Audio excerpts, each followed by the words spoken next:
Good morning, class. Okay, so first thing I want to point out is that there's been a new discussion board added.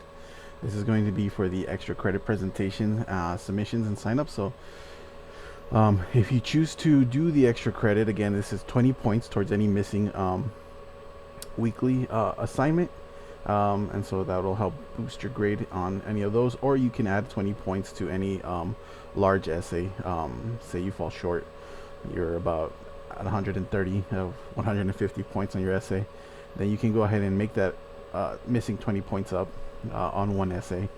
Um, you cannot divide it between different essays, and you cannot select more than two different assignments, weekly assignments, to add those points. Nor can you mix and match. Can you choose to add 10 points to a weekly assignment and then 10 points to an essay? It's either 20 points towards two weekly assignments or 20 points towards one essay. Okay, and so again, if you're not sure what the extra credit opportunity is, check last week's lecture that I posted. It's really brief. It's just rather than simply turning in your essay, you're going to submit your essay by this Friday, but you're also going to choose a date next week. As you'll see, it's Tuesday, October 18th, Thursday, October 20th, or Friday, October 21st, and you'll choose any one of the times listed below there, from 8 to 11 on Tuesday, anytime from 8 to 11 on Thursday, and anytime from 9 to 11 on Friday, to go ahead and present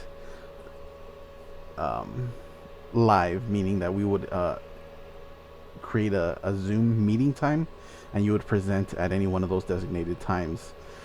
Now, it shouldn't be 30 minutes. It doesn't have to be. It can be anywhere from 5 to 15 minutes. But I'm giving myself extra time because with all the Zoom technical difficulties we might come across. And so what you will need to do is you will have to have access to a computer, because you're going to need to share your screen, and you need to have access to a microphone because I need to hear you while you're presenting. Now, alternatively, if you want to just record your presentation and post a link to YouTube or something like that that I can follow along, then you're more than welcome to do that way. Um, but it's really a matter of preference on what you're comfortable with. So those of you that would like to present live via Zoom, you can select any one of these. Anybody who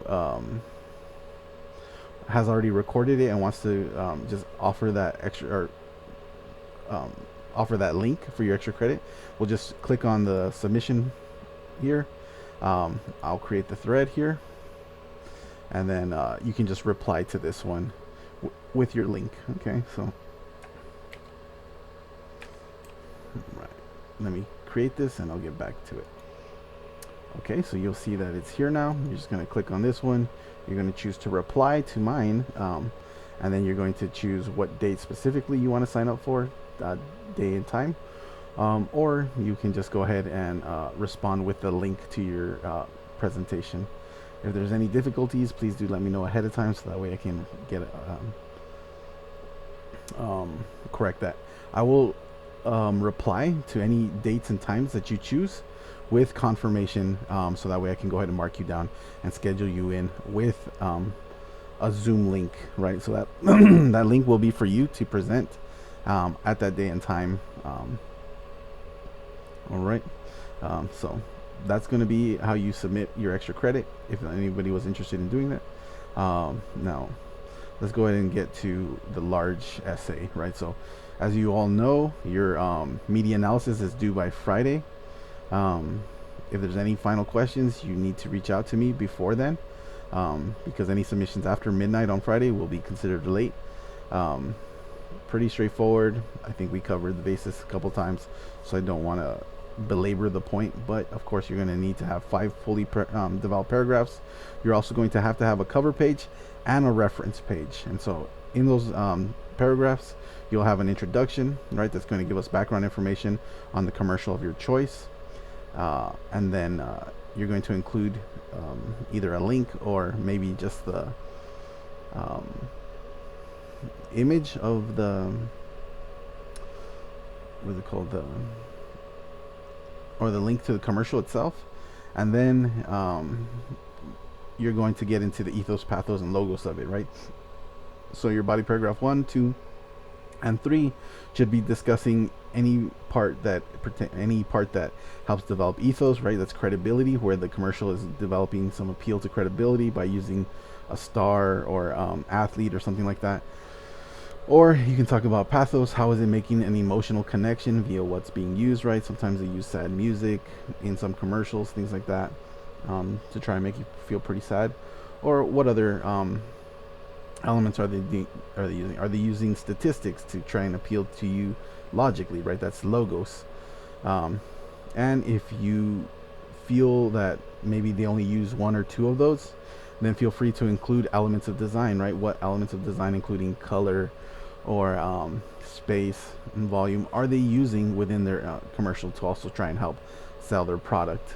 Um, After you have those 3 body paragraphs that are covering either of those topics, then you're going to have a conclusion, which is ultimately going to decide if the commercial is successful, yes or no. And if it is, what specifically made it successful, and if not, what did it fail to do successfully. Now, it can do some things well and succeed at some things, but it can fail at others, and so you're going to give a general verdict on it, right? Is it good, or is it successful or not? If so, what parts were and what parts were not, and things like that. And so that's pretty much going to be your conclusion for that essay. And again, that's going to be due by midnight on Friday. However, we're going to be moving into our new assignment, which is going to be the QEP assignment. So I will post this in just a moment as well on our Blackboard. And so what you will notice is that it's going to be, it's the QEP stands for Quality Enhancement Program. Now this is the essay assignment sheet. And so it's going to be, again, a pretty lengthy paper, and it's going to require all the things we've been building up towards, right? So it's going to have a cover page.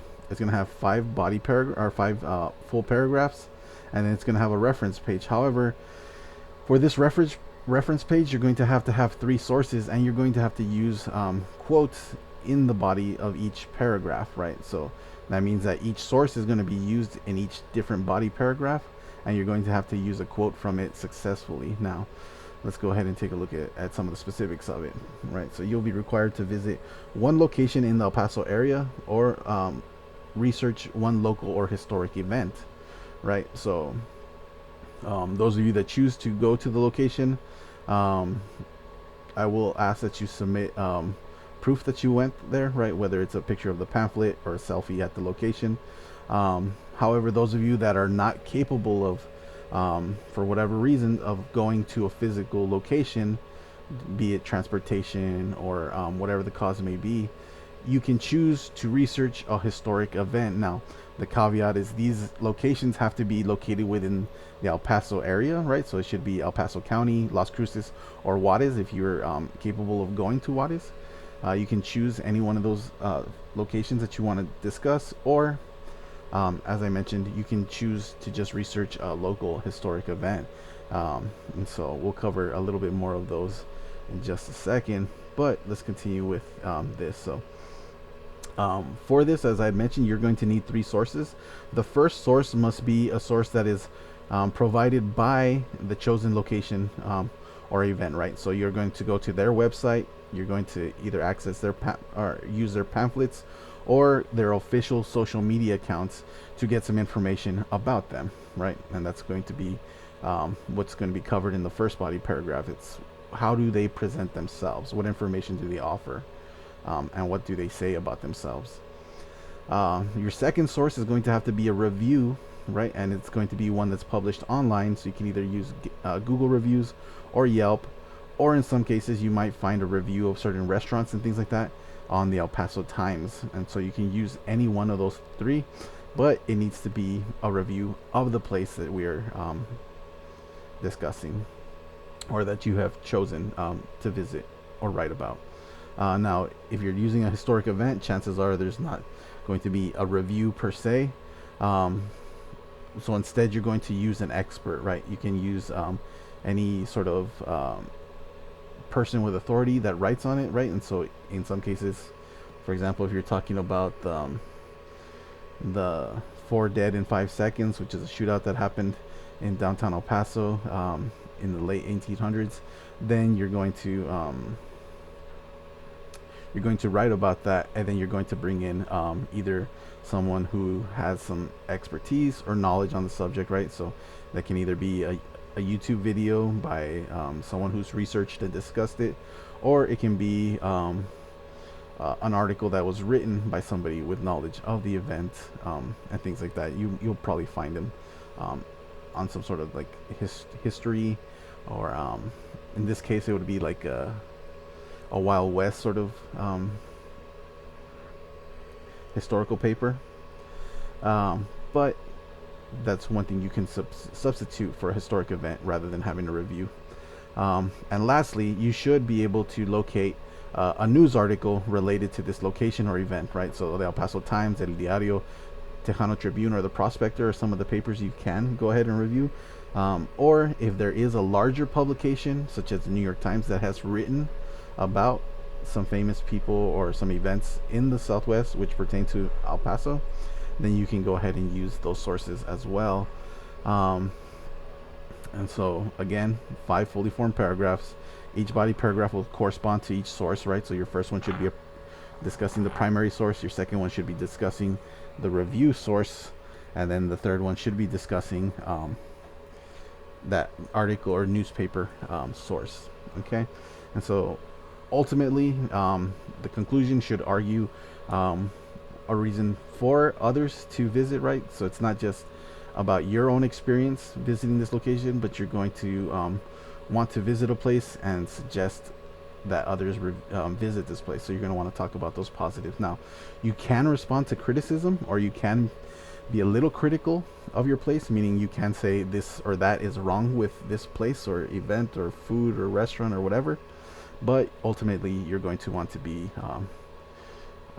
more positive, because it's not worth writing a quality enhancement paper if you decide that it's not worth visiting, because this is for others that read it to get to know more about their city and, you know, kind of like find out what there is to do. Okay, so let's go ahead and get into what there is to do in the El Paso area. Okay, so let's go ahead and get into the places to visit in El Paso. We're going to be talking about locations, landmarks, eateries, organizations, as well as some of the events you may consider when doing this QEP, right? So let's go ahead and move into it. First, for those who want to either travel a little distance or explore outdoors, there is the jail cell in which Billy the Kid broke his friend out of in San Elizario, and I've included the link here. So if you want to check out the primary source, or that first source, I've included links to those here. Of course, there's also Concordia Cemetery, which is pretty historic. It has a famous gunslinger named Wesley James Hardin buried there. So of course, if you wanted to check out their website, you can click on the link here. And then there's Mount Cristo Rey. Now this is a bit of a climb if you choose to visit it, so make sure that you're capable of going on a long hike up a mountain, and that you take all the proper precautions, meaning you take food and water, proper gear, and or hiking clothes, and you do so at a time that it's not going to either rain you out of there, or be too hot. Now it shouldn't be too hot going forward since we are in October, but again, I only suggest going to Mount Cristo Rey if you're an experienced hiker, or you're going to be hiking with someone who is an experienced hiker and is a qualified guide for you up that mountain. So again, only choose these if you're capable of traveling a good distance, and or you're physically capable of walking around and hiking for some time. So Concordia is pretty big as far as cemeteries go, and you're going to find yourself walking around quite a bit to try and find any specific gravestones, like as I had mentioned, Wesley James Hardin's. So another place you might consider, which can, depending on which one you go to, can be a little bit of a drive, are the missions down in the valley, right? So you can do Isleta Mission, Socorro Mission, or San Elizario Chapel. All three are part of the Mission Trail. but I would only suggest you write about one. And again, a link to each one is provided here, so that you can go ahead and find that primary source or what they say about themselves. Now, of course, you're going to still have to find the review and or and news article related to them yourself. Now, when it comes to historic buildings, there's several in El Paso. Some that you might consider are the Burgess House, McGoffin Home, or the Pershing House. Right, each has different historical significance, as well as kind of like ownership. Some might be considered haunted, things like that. So you can also include any one of those areas that you that the El Paso area calls haunted, right? Now, unfortunately, the Soto Hotel burned down, but you can consider El Paso High School, if they allow visitors to go ahead and walk around the campus, and or maybe go with a haunting tour guide, right? And so you can kind of like look at the things that are quote unquote haunted that have occurred in El Paso High School, or any of those buildings downtown that are part of the haunted tours, right? So if you want to choose those, it's perfectly fine as well, but you're going to have to find the primary source for them, right, in addition to the ones that I've offered here. So again, just choose one, whichever seems interesting. You can go ahead and read through and click on these links if anything stands out for you.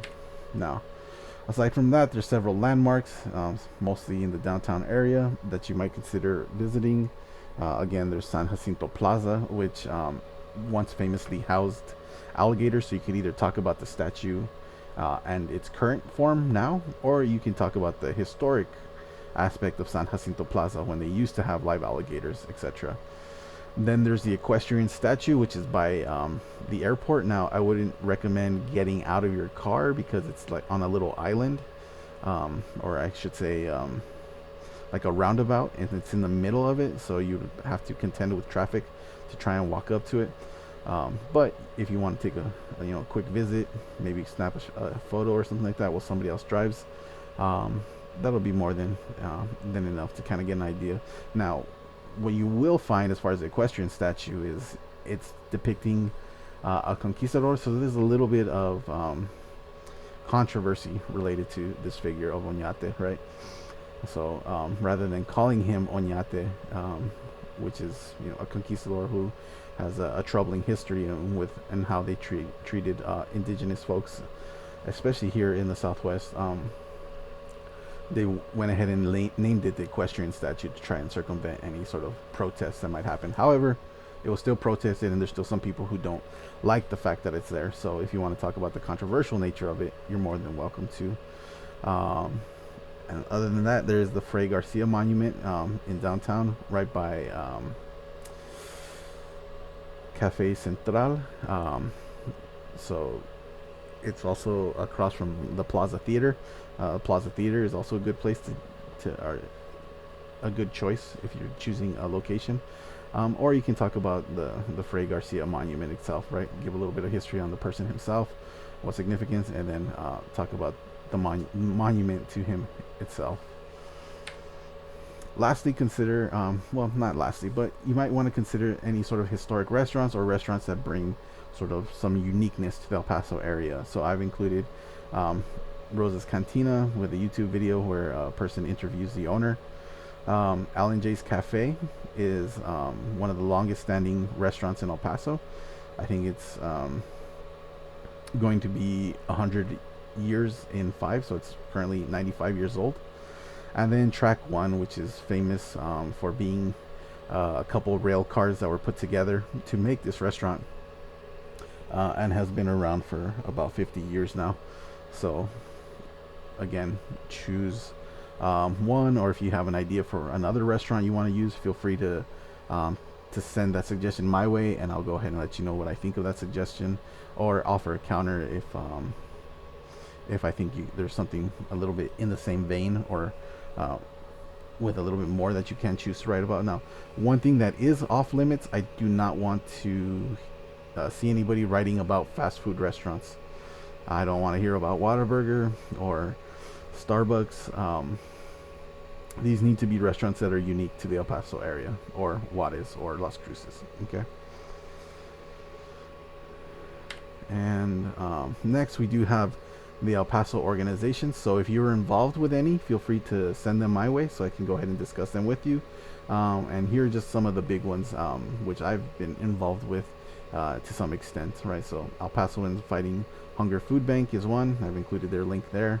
They provide, they do volunteer work to provide food to those under a certain annual income. And then Kids & Co. is an organization that allows students to develop acting skills or any aspect of the theater experience, whether it's directing, stage management, costume design, and things like that. So free to children, and they're always putting on plays every couple months. Next, maybe even something a little bit smaller, more unique, you might consider the Paso del Norte Paranormal Society, right? Get a hold of them, go to visit their website, see what they offer, what they're about, and then again, find out what's reviews or what's been said about them, and any news articles that they've been featured in, etc. So this is just to help us get to know what the Southwest, or specifically the El Paso area, has to offer, right? And so, lastly, I didn't want to tell you what events to use or where to find that information because there's so many different ones that you can choose from. But a couple things that you might choose to discuss as far as historical events is Billy the Kid, right? Breaks his friend out of the San Elizario jail. There's also the 4 Dead in 5 Seconds, which is a shootout that happened in downtown El Paso, where a famous gunslinging sheriff was brought in to bring a little bit of law to the lawless Southwest El Paso area. And let's just say he was a little gun happy when there was a shootout outside of the courthouse downtown, and he came out, didn't know who was shooting who, just saw people with guns, and he killed the majority of the people. I think he killed 3 of the 4 in the 4 Dead in 5 Seconds. One being an innocent man who was just running for cover. So again, this sort of Wild West nature of El Paso does rear its head here and there. If not, consider the river course change here in El Paso, right? The Chamizal Park, which is right next to Bowie High School, is owned by the United States only because the river used to cut above it, but at one point it then diverted, and the river then cut that part of the land off, and rather than allowing Mexico to keep that part of the land, the United States enforced the river as a border, and so they pretty much annexed that land rather illegally, but they would then later pay the Mexican government for that land, which was honestly pennies to the dollar of what it was worth. But there's now a memorial to it, right, that recognizes the Chamizal and the river itself, how it changed, and the significance of that land. So you can also visit it because it is the Chamizal Park downtown, and there's a lot of plaques. But it's also one that you might consider a historical event worth talking about, right? Which is going to be the river and how it's changed its course around El Paso in the past.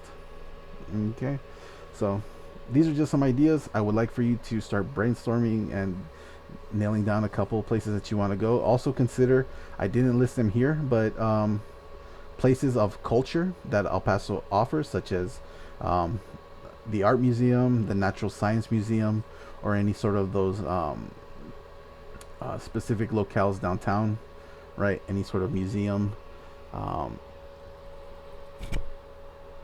that you can visit, right? And usually those are going to be free to enter. Now, with that being said, I should also point out that some of these locations noted here, as far as the buildings, they do offer tours, but they're not free. So go ahead and do your research before you just try to decide, hey, I'm gonna go to this place and I'm just going to walk in there with the tour. And if they charge you $7 or $14 and you don't pay it, then you're not going to be able to go through with the tour, right? So again, as always, do your research before committing to one, because you're going to need to know how much it costs, or what you might need to be prepared for if you're going to any one of these places. Okay, so again, that's pretty much my suggestion, some ideas of where you might want to go. If you have any questions or concerns, please do get a hold of me ahead of time.